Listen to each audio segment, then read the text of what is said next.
right, Badgers. It happened.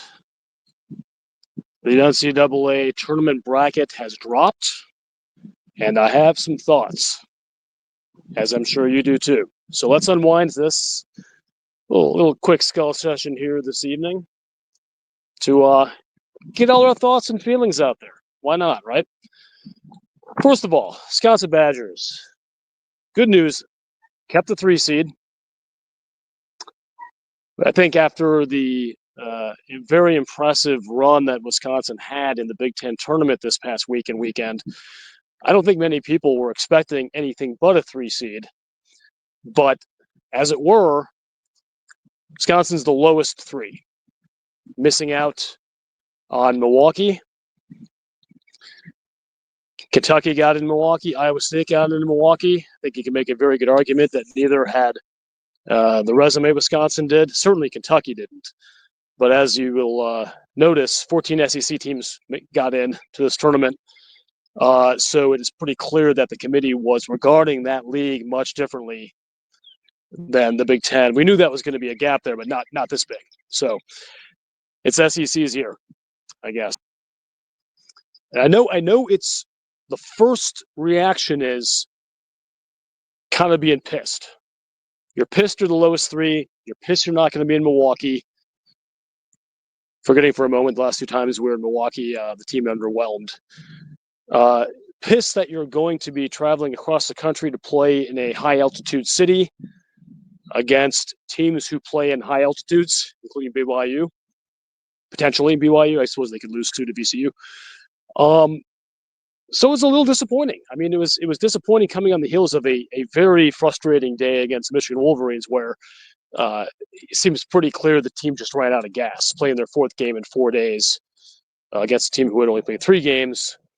You come in and handsomely out-rebound Michigan and their 2 7-footers, and you somehow just can't make a shot. Couldn't hit the ocean from a dock today.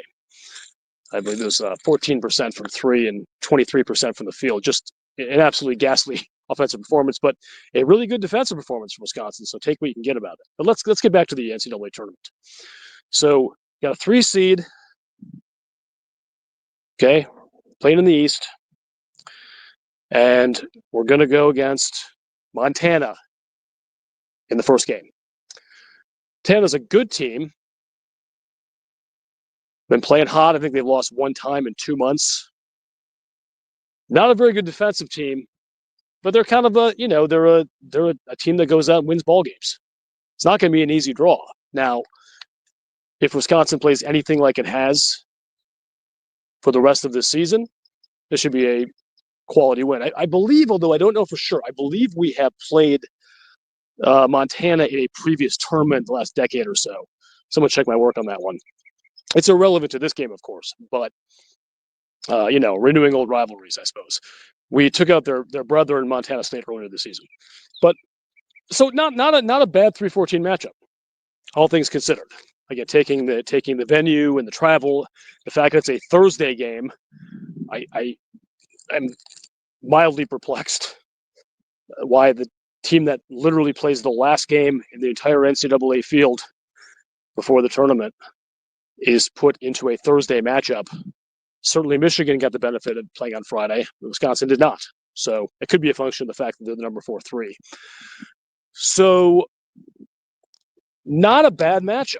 I mean, we can complain about the draw all we want, but getting Montana in the first game seems very reasonable.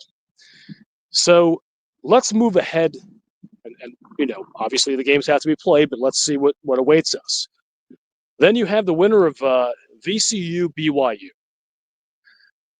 Again, not overjoyed with seeing BYU, a high-altitude team that plays in the mountains, getting to play much closer to home as the 6th seed against Wisconsin, who had an objectively much better season. It's a little bit of a tricky matchup, and that's, again, assuming that BYU wins the first. They may not.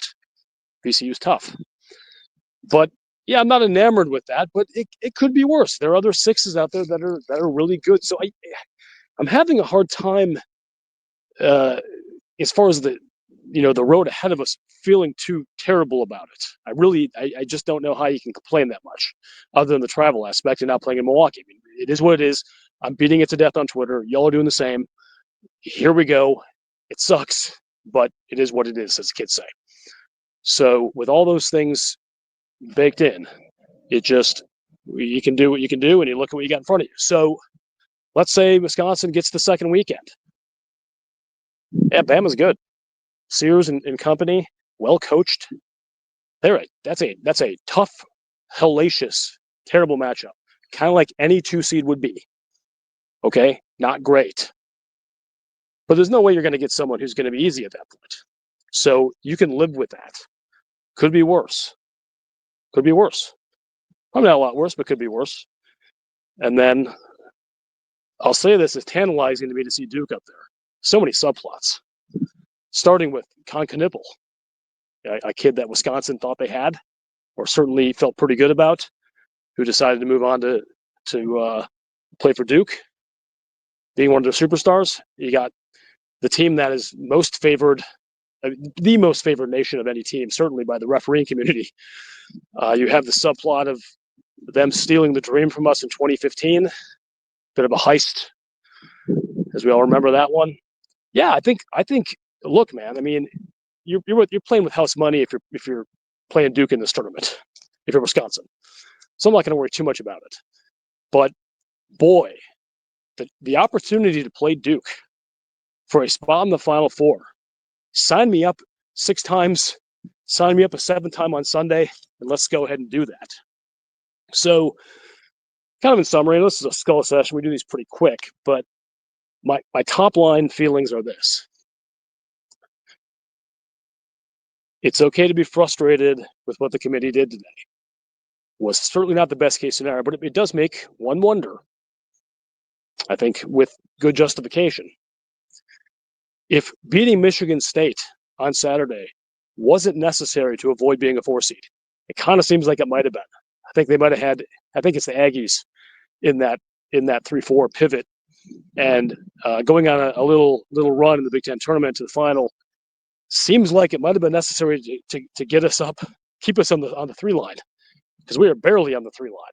So, and anyone who thinks, oh, they're tired now for no reason, I think that was a really, really good run of basketball, culminating with one bad day of basketball for a bunch of kids who were exhausted.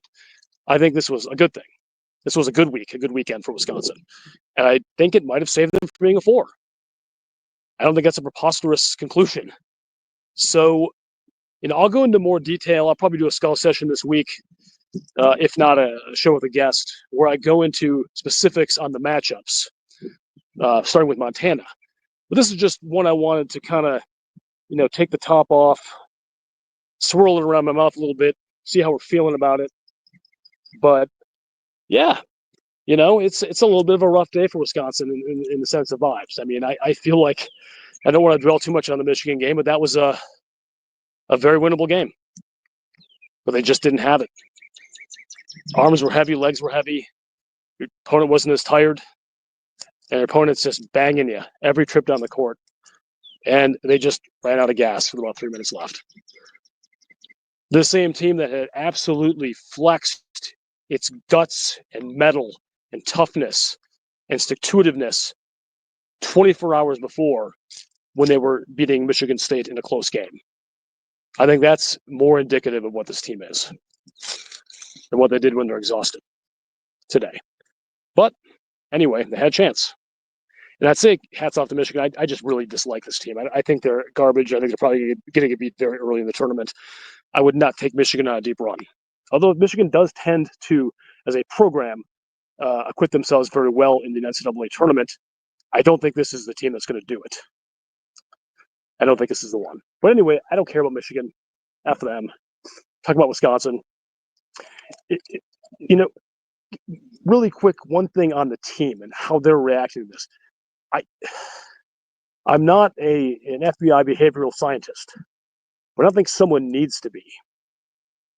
To see the Wisconsin squad when the bid was handed out and they got that 3 seed out in Denver, to see the looks on their faces, they were not happy with that. I mean, obviously, you want to play close to home, all that. But I think this was beyond that. I think there's a chance that they feel like they were jilted. And, these are 18 to 23-year-olds. You never know how that's going to impact them, but it could be a rallying and motivating thing. Make them believe. Let's prove it to people. That committee doubts Wisconsin. They doubt him. I mean, there's no other implication to draw from what happened today in that committee, that seating, and where they're playing and when and who, than to think that the committee is disrespecting the Wisconsin Badgers.